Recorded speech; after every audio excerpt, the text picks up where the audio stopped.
Valley region.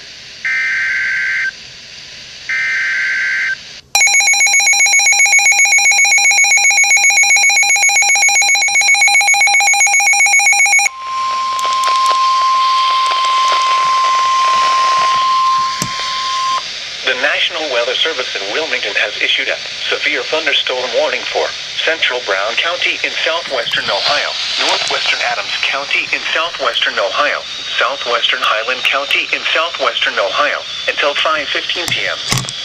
At 4:48 p.m., a severe thunderstorm was located near Mount Orab, moving southeast at 25 miles an hour.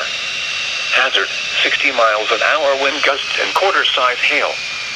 Source, radar indicated. Impact, minor hail damage to vehicles is possible. Expect wind damage to trees and power lines. Locations impacted include Mount Orab, Winchester, Sardinia, Seaman, Belfast, Emerald, Morristown, Cherry Fork, Greenbush, Lake Winoka, Duford, State Route 32 at US Route 68, Fincastle and State Route 32 at US Route 62.